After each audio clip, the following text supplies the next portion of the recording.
Hola, ¿qué tal? Me encuentro con el docente John Jairo Acosta Turizo, licenciado y especialista en Ciencias Sociales y Filosofía, coordinador de la institución educativa indígena San Antonio Abad de Palmito, Sucre, Colombia. Estamos en el marco del módulo Legislación Educativa del Doctorado en Ciencias de la Educación.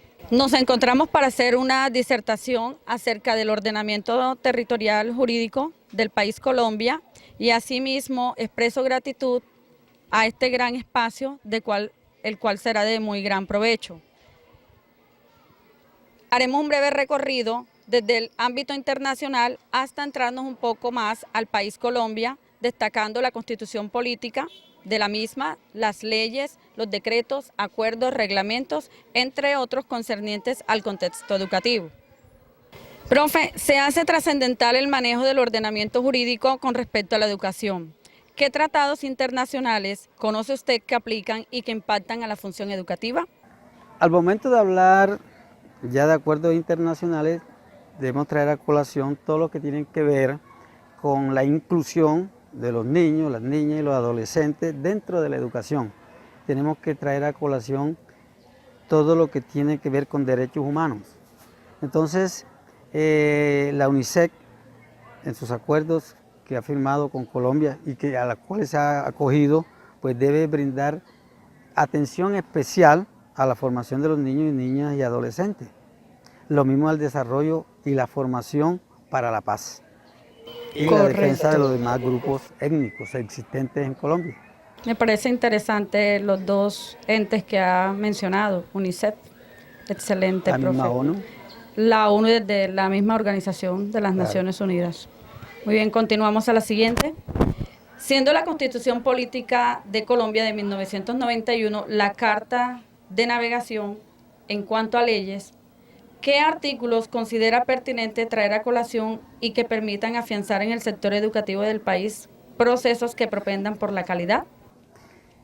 Nuestra Constitución es muy específica en el artículo 67, en donde considera la educación como un derecho fundamental de los colombianos. Ahorita se le hizo una reforma precisamente a ese artículo, en donde la educación no solamente va a ser un servicio social, ¿sí?, ni un derecho fundamental, sino que debe también ser dirigido a la formación para la paz, para los derechos humanos y para la cultura. Pero hay un divorcio, siempre lo he tenido, hay un divorcio entre nuestra Constitución y nuestra Ley General de Educación. No es posible entender que en esa reforma que le han hecho ese artículo para hablar de formación para la paz, aquí en Colombia ahorita se haya tomado del presupuesto nacional 3.6 billones de pesos para invertir en la guerra con un supuesto de presunto ataque de Venezuela a la soberanía colombiana, cosa que yo veo que es falsa. Nosotros no podemos estar educando desde el aula de clase sobre valores, sobre todo en honradez, cuando aquí en Colombia se votó la consulta anticorrupción, se votó por la corrupción. Podemos decir entonces que la ley es maravillosa, es muy bonita, esa letra menuda, pero la práctica que se hace aquí en Colombia es otra. Sí, sí, sí.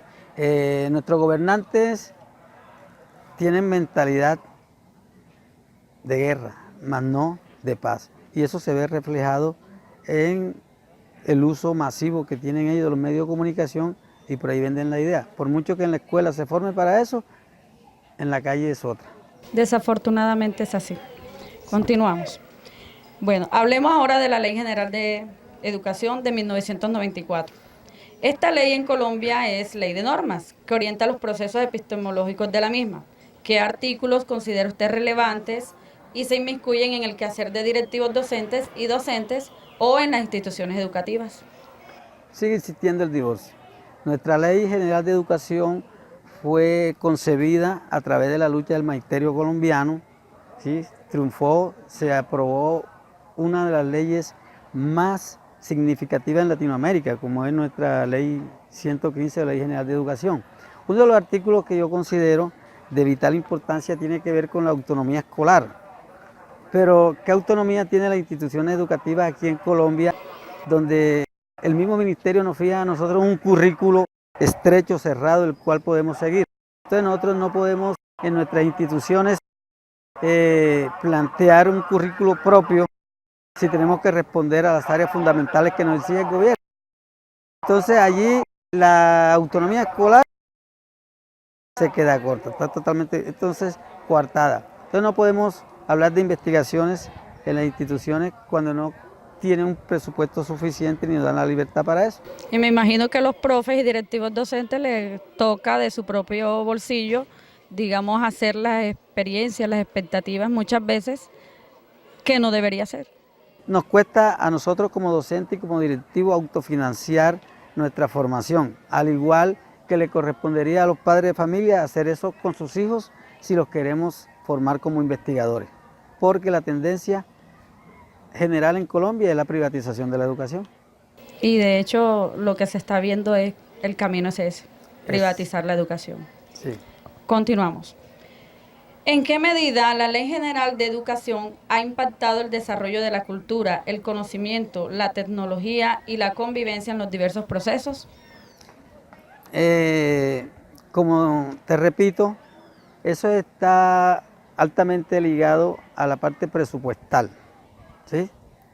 Mientras el gobierno siga cortándole recursos a las instituciones educativas, va a influir directamente proporcional a que los procesos queden en la fase inicial, media o de lo contrario fracasen. O estancadas. Se estanque, sí, porque los maestros entregamos todo lo que nosotros tenemos de nuestra formación, de nuestra experiencia, para tratar de formar una generación de colombianos futuros que vean la educación como un medio para transformar al mundo, la naturaleza, y no de pronto para enriquecimiento. Y de hecho que sean mejores seres humanos. Que sean mejores seres humanos de manera integral. Correcto. Sí. En estos momentos convulsos que vive la sociedad colombiana, ¿qué aspectos de la Ley General de Educación no han tenido aplicación eficaz? ¿Por qué? Nuestra Ley General de Educación, repito, es una de las más completas. Y nosotros trabajamos fundamentada en esa ley porque es producto del querer del magisterio. Ella nació, ella es hija de las necesidades de la educación.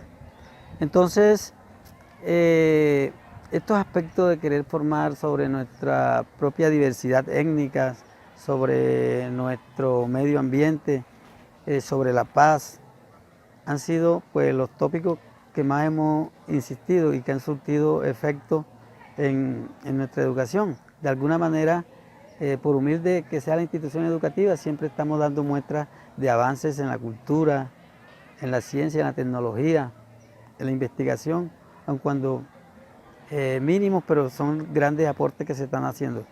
Claro que sí, profesor, y hay que seguir insistiendo independientemente de que el gobierno o no nos dé la capacidad para fortalecer desde el presupuesto esta parte. Es importante. Sí, señor. Hablemos ahora del decreto 330 de octubre 6 de 2008. En su artículo 3 expresa acerca de la función de la Secretaría de Educación, en este caso la distrital de nuestra capital, Bogotá. ¿Qué tiene que manifestar al respecto?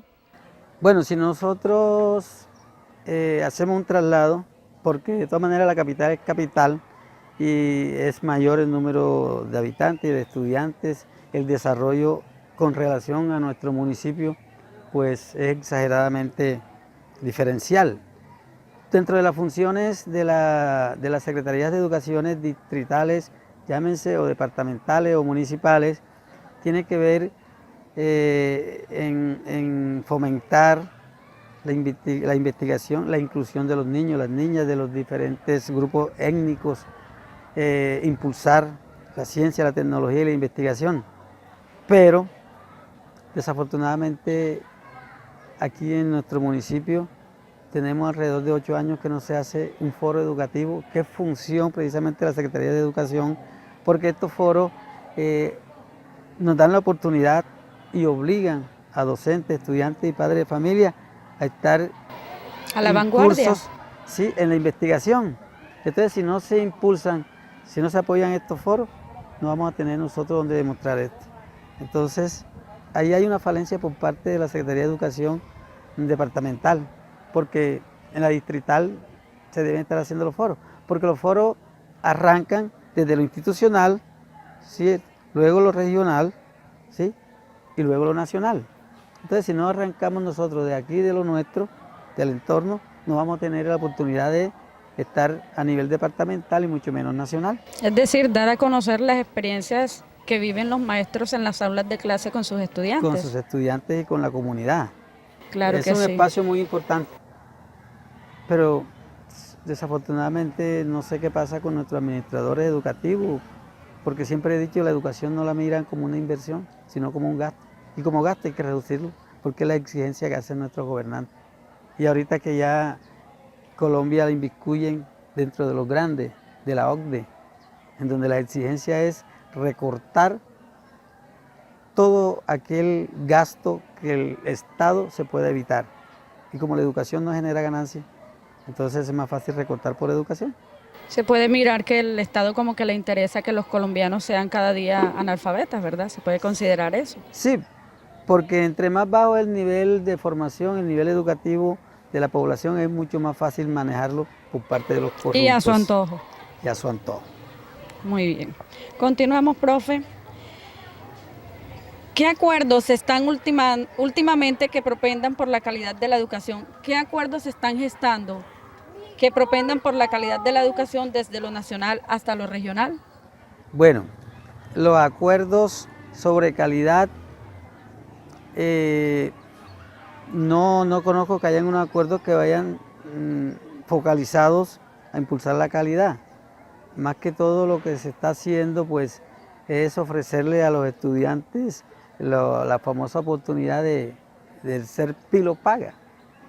Pero tengo entendido que ser pilo paga lo manejaba la anterior administración nacional. Sí, y es un programa muy bien enfocado para la educación privada, más no para la pública.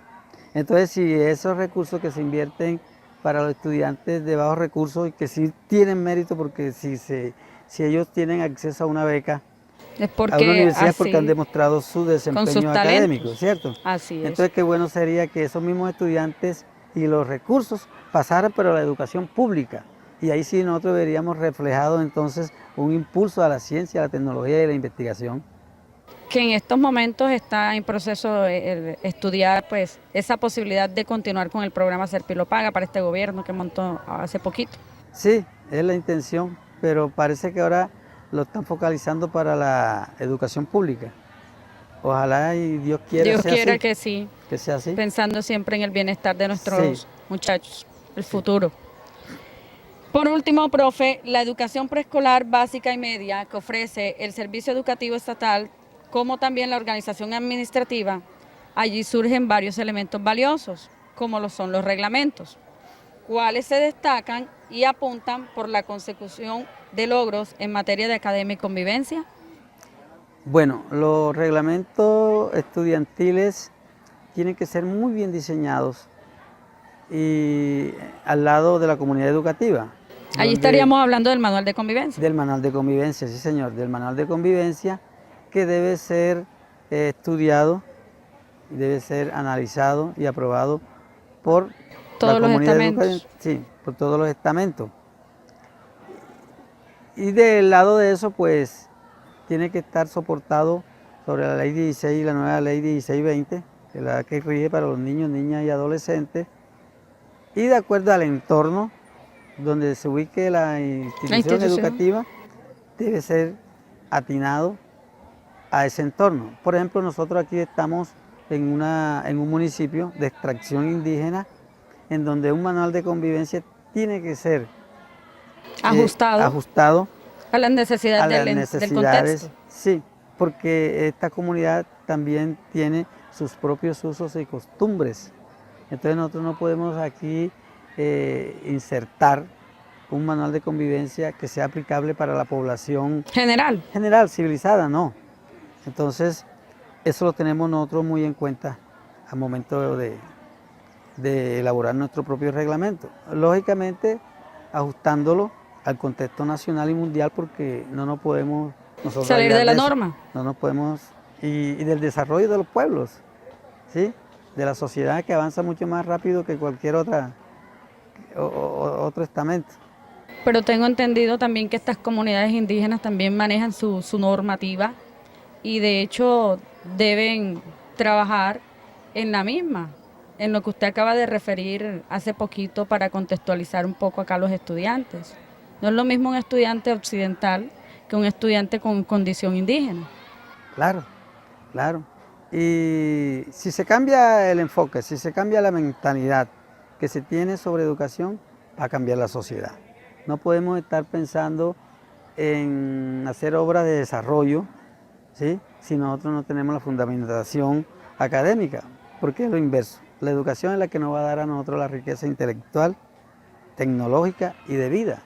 La producción tiene que ser impulsada es desde la educación, porque un pueblo sin educación está destinado a la desaparición o al fracaso. Así es, totalmente de acuerdo. Entonces, mientras tengamos administradores que no miren a la educación como el polo de desarrollo en los pueblos, vamos a estar siempre ahí en la parte trasera del desarrollo. No vamos a ocupar nunca los primeros lugares. Fíjate que Colombia ocupa el puesto 57 en pruebas PISA. De 64 países, Colombia ocupa el puesto significativo 57. Lo que quiere decir que nuestro enfoque pedagógico está de espalda al enfoque de los demás países asiáticos que ocupan los primeros lugares, como el caso de Singapur, el caso de Japón, de China, y aquí en América quien ocupa un puesto significativo es Canadá, ni siquiera los Estados Unidos, del cual tenemos una dependencia histórica. Estamos por debajo de los rangos que deberíamos estar Claro. como país Colombia, ¿no? Entonces hay un divorcio, nuestro currículo no es propio y hay un divorcio sobre eso, porque no estamos preparando a nuestros estudiantes para las habilidades en la educación, en ciencia y en tecnología, en el análisis e interpretación de situaciones, en la resolución de problemas del contexto. No lo estamos haciendo. Tenemos un currículo fundamentado en la repetición. Se puede decir que memorístico. Memorístico. Arcaico. Arcaico. Entonces, no nos dejan en libertad de que nosotros podamos establecer nuestro propio currículo, lo que no está sucediendo en otros países. España en estos momentos ha avanzado precisamente en esa parte, ¿sí?, de análisis de situaciones y resolución de problemas en la comunidad, mientras que nosotros ahí mostramos pocos avances. De pronto podemos tener avances en nuestras propias, en las pruebas nacionales nuestras, en las pruebas saber, pero lo estamos haciendo por lo menos en áreas como el inglés. Y el inglés, con todo el respeto y la necesidad que se tiene como lengua mundial, no es lo que a nosotros nos va a sacar del estado de atraso económico e intelectual que tenemos, con mucho respeto. Y el inglés también es interesante, pues, trabajarlo con los chicos. Sí, es muy también interesante. deben dar resultados, es lo que se espera, pues. Deben dar resultados. Pero en lo que exige la prueba PISA como tal, en estas habilidades, con los estudiantes de 15 años, no lo estamos demostrando. O sea que hay que hacer hay que seguir trabajando. Sí, una reforma profunda en nuestro currículo y en la inversión. Porque de nada se vale destinar recursos para la educación si no son bien administrados, ¿sí?, y si no son bien aplicados. Claro que sí. Profe, muy interesante esta charla. Le agradezco este espacio. Sé que va a ser muy productivo y hasta una oportunidad nueva. Muchísimas gracias. Gracias a usted también, Rosiri. Un placer. Claro que sí. Y que sea extensiva mi opinión. Claro que sí. Cuente con eso. Muchas gracias. Bueno, gracias.